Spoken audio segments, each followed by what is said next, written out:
Warning, the following ZipRecruiter radio spot you are about to hear is going to be filled with F-words. When you're hiring, we at ZipRecruiter know you can feel frustrated, forlorn even, like your efforts are futile, and you can spend a fortune trying to find fabulous people, only to get flooded with candidates who are just fine.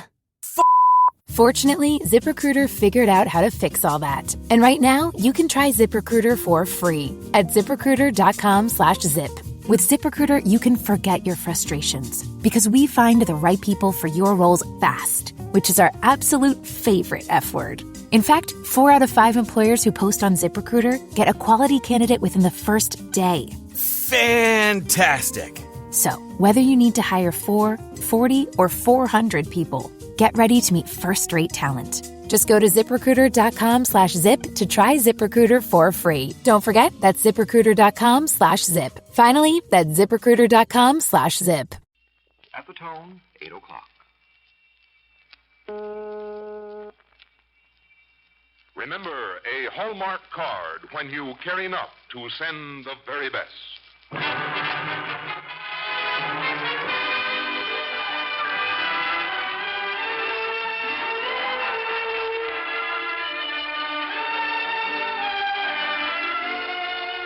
Tonight from Hollywood, the makers of Hallmark cards bring you an unusual true story on the Hallmark Hall of Fame.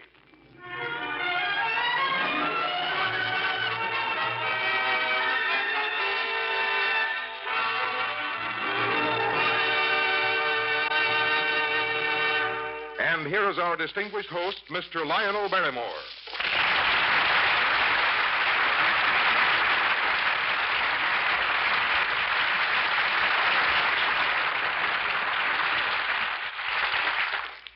Good evening, ladies and gentlemen, and welcome once again to the Hallmark Hall of Fame.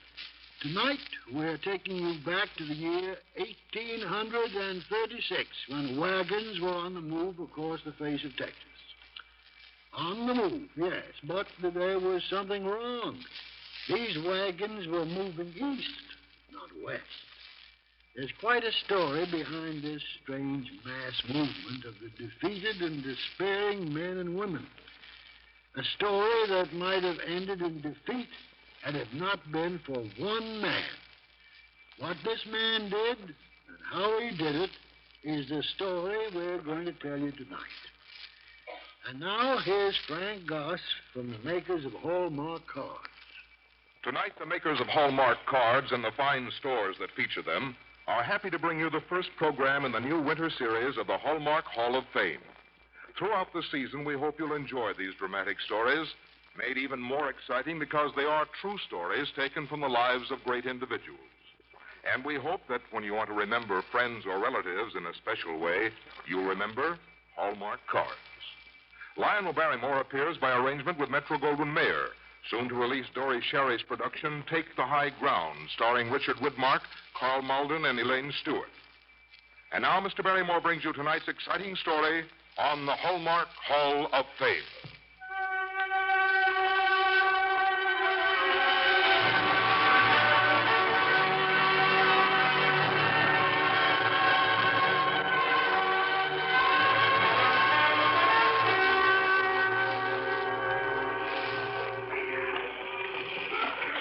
It was an incredible sight.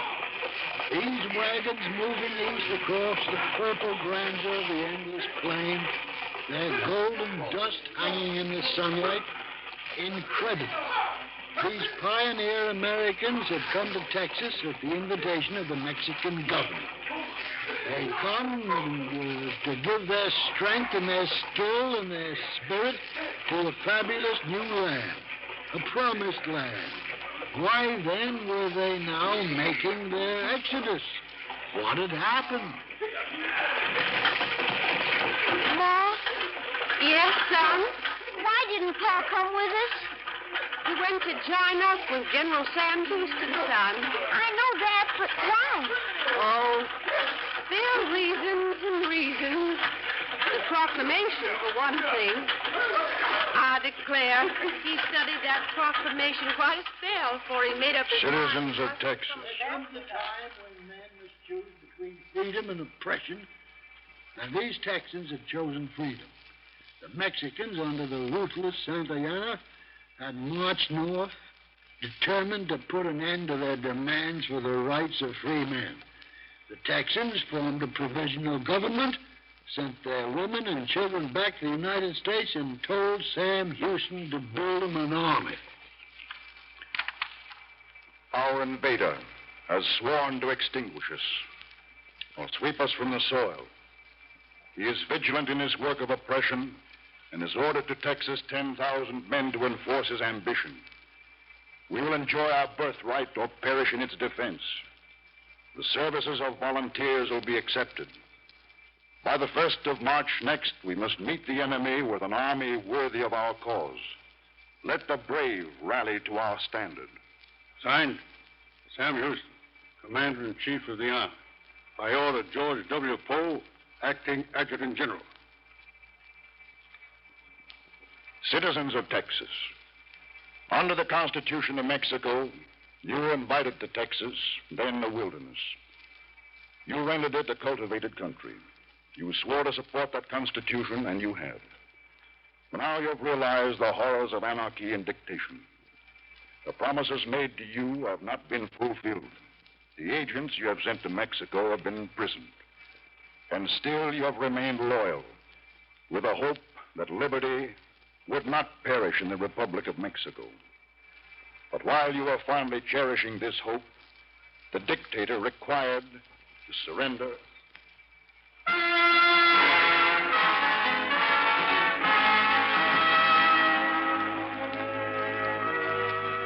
Let the brave rally to our standard.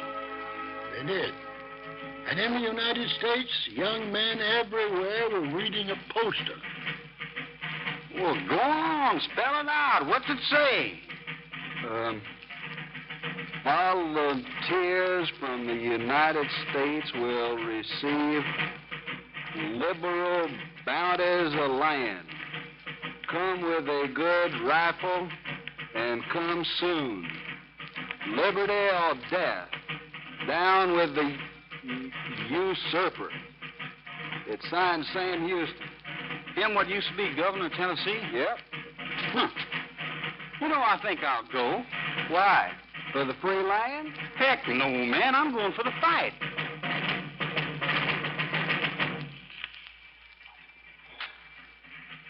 There were recruiting stations for volunteers in Cincinnati, New Orleans, and Louisville. Hoorah, boys! It's Texas for Walt, Georgia, volunteers.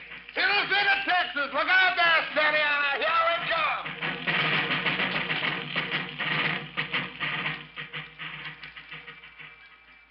Yeah, Leroy, what'd you do today? Same as you, Whitey. Drilling. You like to drill the juice out of us. Drilling. I come down to Texas for to shoot me some Spaniards. You and me, we should have gone on down San Antonio with old Ben Milam. Yeah, they got a roof over their heads in San Antonio. No. Sure. Whole mess of them's garrisoned in the mission now. We got to stay here with the general. Oh, well, he ain't so bad. I just wish he'd make up his mind to fight, that's all. Roof over their heads, huh? What's the name of that place they're at?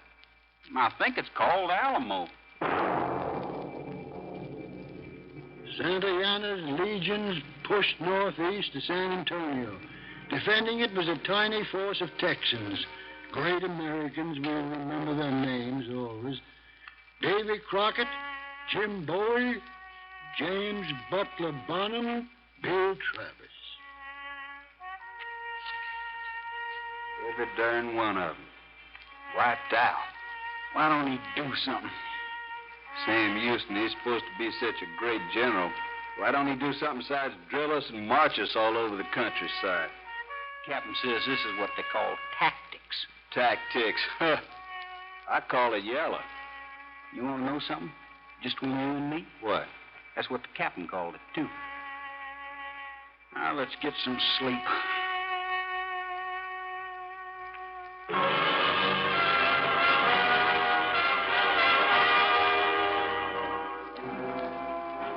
Alamo dead numbered 187.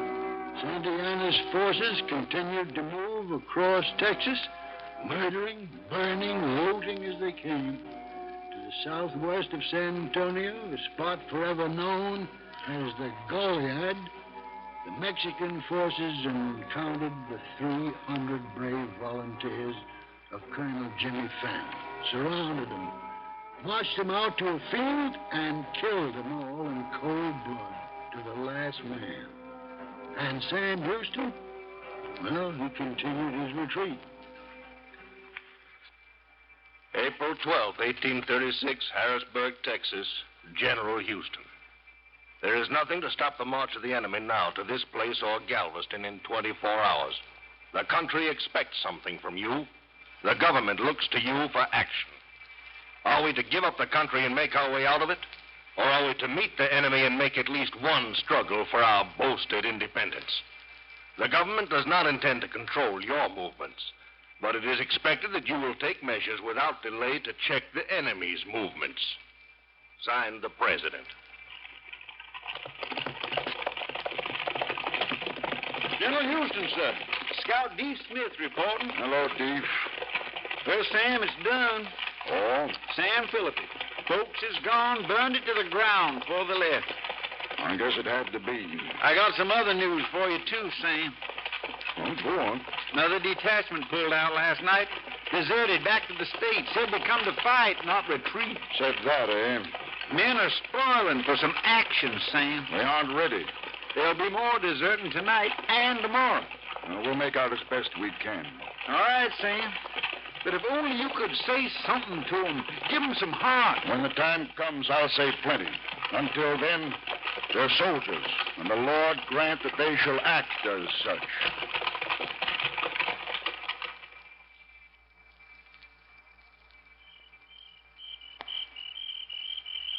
Leroy? Yeah? What are we doing out in the swamps, Leroy? Ask old Sam. Don't ask me.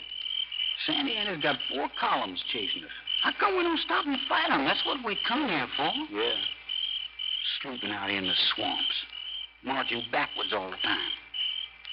Wish we had old Stonewall Jackson here. He'd show that Sandy Anna what a fight is. Shh. Here comes an officer. What do I care if it's an officer coming? Shush. Shush your own self. Only wished it was Sam Houston. I'd tell him what I think of this fast retreating bunch of patriots. What's that, sir? It's him. Did I hear you say something, soldier? Yes, I did. And what was it? But, General, I don't think you're fighting this thing right. You don't? No, sir. Do you know what we're up against? Nothing but that General Sandy Annie. What's your name, soldier? White, sir. Jeremiah White. White? I'll tell you about General Santa Anna. He has 4 armies, totaling over 10,000 men. They're professional soldiers, well armed. They have 10 cannon to each one of ours. They have fine horses. And they've unlimited reserves of money, White. And money is important. What have we? Just 700 men. 700? But they're good men, White, and when the time comes, they'll show well. Yes, sir. The odds are 10 or 12 to 1, you see. Now, if you had to fight 10 or 12 men, would you do it out in an open field where they could come at you from all sides? Or, well, would you wait and retreat and try to maneuver them into a position where you'd stand some sort of chance? I guess I'd maneuver them, General. Well, that's what we're doing, White. And we're going to keep right on maneuvering them. And I don't care what the president of Texas or any other fireside tacticians may say. We're going to maneuver them. And then when they've got them where the place and the time's right, we're going to hit them. Hit and crush and kill and win. Yes, sir. You may depend on it.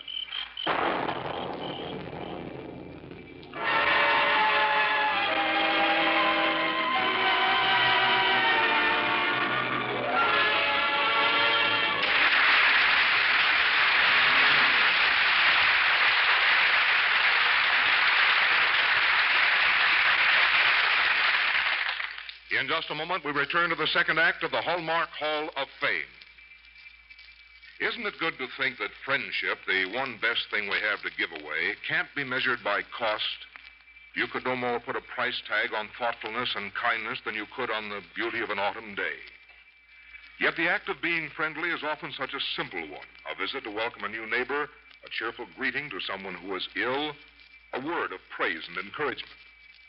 I think you'll agree that the happiest people you know are those who have developed the wonderful talent of giving. And one of the nicest ways for you to remember all your friends and loved ones in these busy days is by sending Hallmark cards. They're the symbols of friendship. They can carry your thoughts to the farthest corners of the world. It takes so little time. It takes so little money to send a heartwarming Hallmark card. And here's something good to know. Even though the quality of Hallmark cards has improved through the years, their prices remain the same. And you can count on it. That Hallmark on the back tells your friends you cared enough to send the very best. And now Lionel Barrymore brings you the second act of our true story of Sam Houston.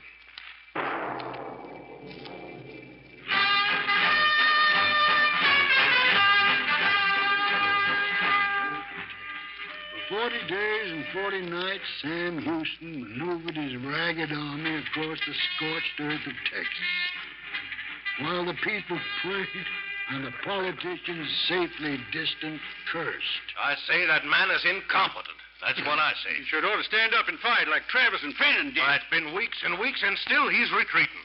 No wonder they run him out of Tennessee. Yes, me. He ought to be run out of Texas.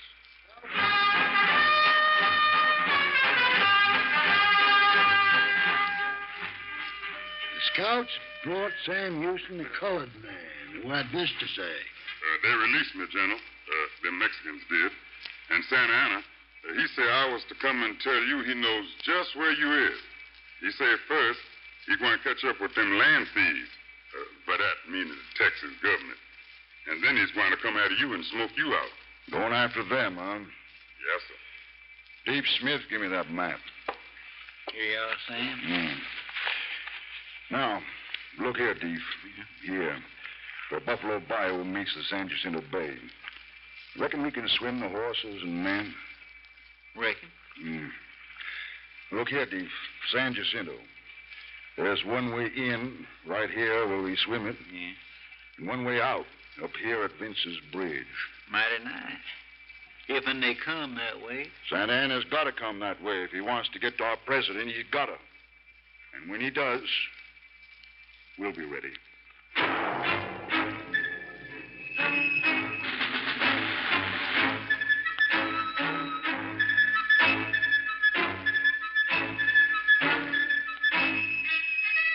Sam Houston led his men to San Jacinto and made ready for Santa Anna's confident thousands. They made camp on a wooded bluff, threw up earthworks, and prepared their meager artillery and waited. See anything? Some dust out there across the river. That could be them. Mm-hmm. Hey, listen. Yonder he comes. Quiet. The general says hold your fire. Hold your fire. Ever since the Alamo, I've been waiting for this. I think we'd better. I got an idea Sam Houston knows what he's doing. Finally. Yeah, finally.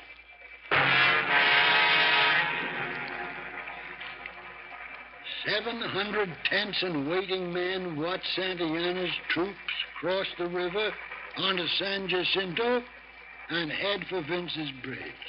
They watched and waited through the long afternoon.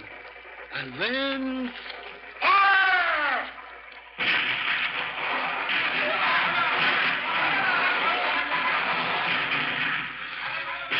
Santa Anna's forces pulled in immediately and regrouped. As darkness fell, there was no more fighting that afternoon. No order to charge had been given, and this was the real test of discipline. For these men were proud, and they'd had enough running. In the darkness, they watched the not-too-distant fires of Santa Anna's camp, and they waited for orders.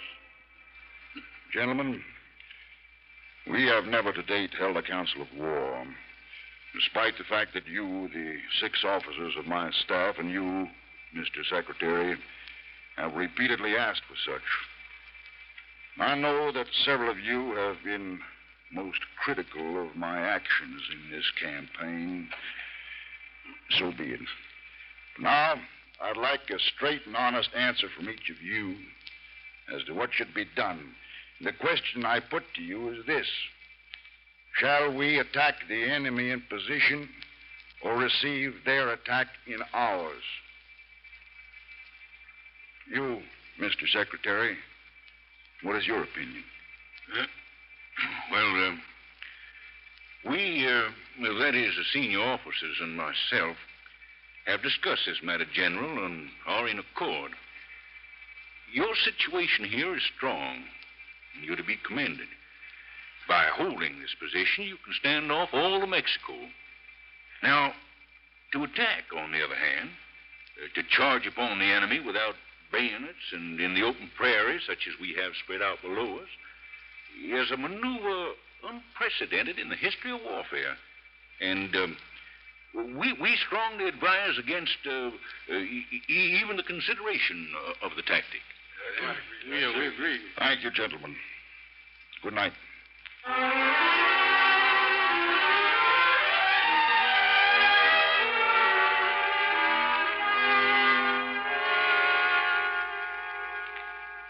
You sent for me, Sam? I did, Dave.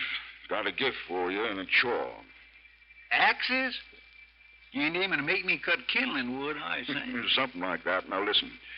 Here's what I want you to do. Tomorrow morning, I want you to take your best scout and ride south with these two axes. Sam Houston had played for the place and won. Now he played for the time. The Mexican troops were good, they were tough, and they could fight. Well, he knew this. They could go without food and without water. He knew that. He also knew one other thing. They could not and would not go without their siesta.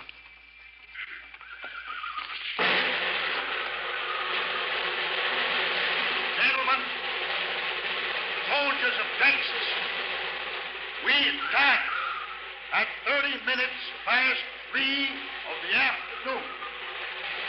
Victory is certain. Trust in God and fear not.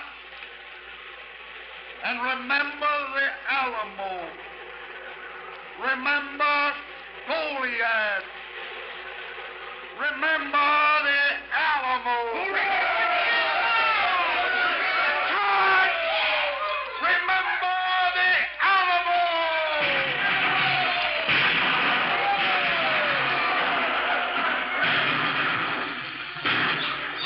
There have been few armies in our history as pent up as Sam Houston's 700 men racing down upon the camp of sleeping Mexicans.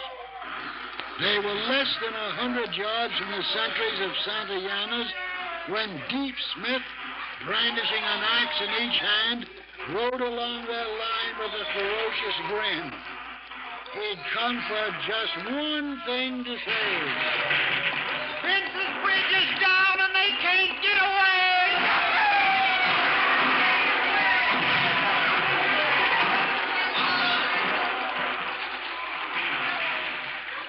At the Alamo, the swaggering Santa Ana had ordered the sounding of no quarter. Now the Texans did the same. The Mexicans were thrown back to the water, and there were many of them drowned. Others crowded on the bank and were massacred by the onrushing Texans. Still others surrendered in droves and were surprised in view of what had happened at Goliad when their lives were spared. 18 minutes from the first cry of charge, the Battle of San Jacinto was over, and Texas was born as a nation.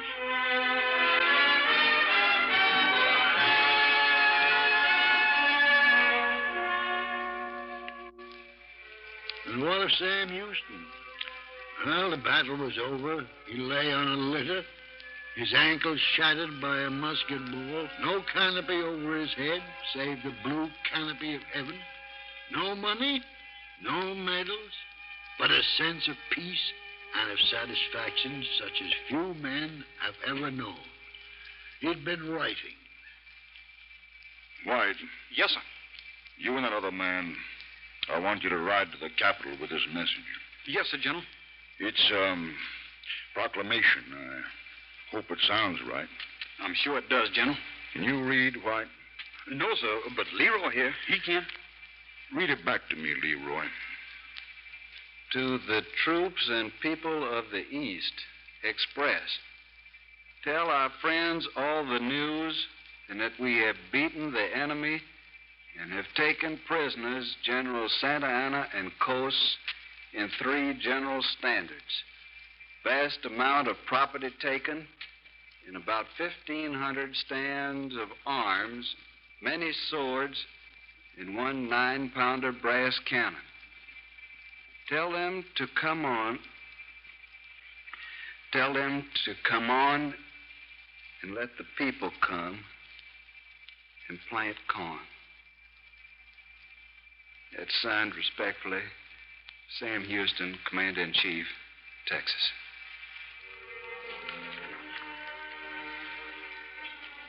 And let the people come and plant corn.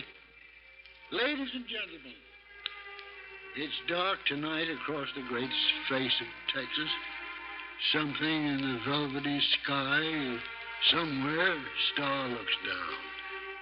And by its light, you can see the crops standing tall and rich in the cool night air. The people have come, General, and tomorrow they'll be harvesting. Yeah, thank you, Sam. Thank you, Sam Houston.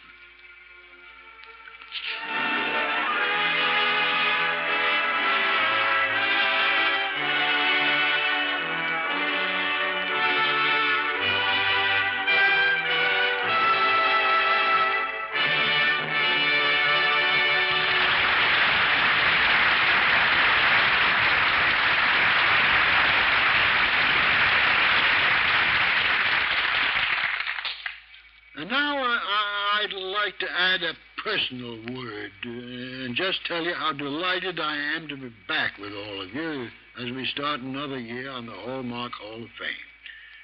I'm delighted, too, to be continuing my warm association with my good friends, the makers of Hallmark cards and the fine stores that feature Hallmark cards. And believe me, I just can't wait to tell you all about the stories we've lined up for your pleasure these coming weeks. These stories prove what I've always maintained, that the real lives of actual men and women are more exciting and they're more surprising and downright more entertaining than anything fiction writers can dream up. But before we tell you about some of the people we're going to honor on the Hallmark Hall of Fame, here's my friend Frank Goss, who's going to take you on a little trip. Most of us agree that fine stores are pretty dramatic places to visit in the early fall. Shipments are arriving almost every hour. Counters are sparkling with a variety of new merchandise. Everywhere there's a sense of cool weather activity and a hint of the exciting holidays ahead. Tonight, I'd like to recommend one shopping trip I know you'll enjoy.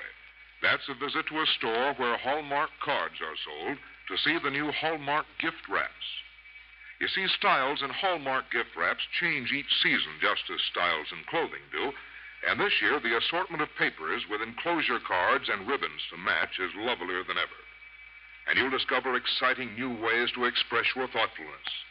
For instance, you'll want to see the new Hallmark gift trims, the colorful decorations that give a package a special individual look. Yes, one way to be sure your gifts express your good taste, outside as well as inside, is to look for the Hallmark and Crown on all the gift wrap items you choose. It's the same Hallmark you always look for on the back of cards when you care enough to send the very best. And now here again is Lionel Barrymore. Thanks, Frank. Thank you very much.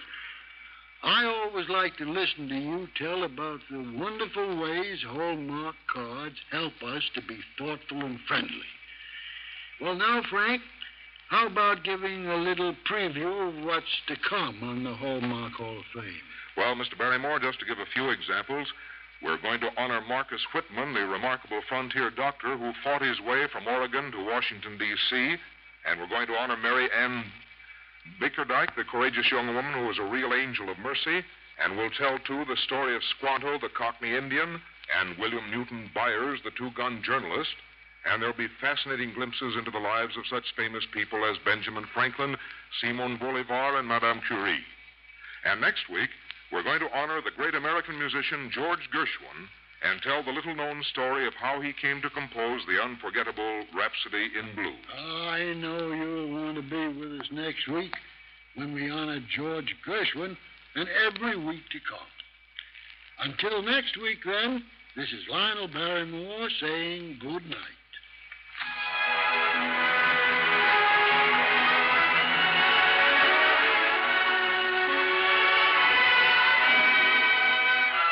Look for Hallmark cards that are sold only in stores that have been carefully selected to give you expert and friendly service. Remember, a Hallmark card when you care enough to send the very best. Our producer-director is William Gay. Our script tonight was written by James Poe. Sam Houston was played by John Daner.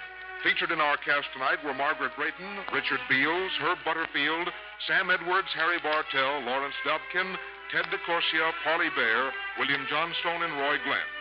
This is Frank Goss saying goodnight to you all until next week at the same time when we present another true-to-life story of actual persons who in their own way have contributed to a better world for all of us to live in. Next week, we honor George Gershwin on the Hallmark Hall of Fame. This is the CBS Radio Network. This is KMBC, Kansas City, Missouri.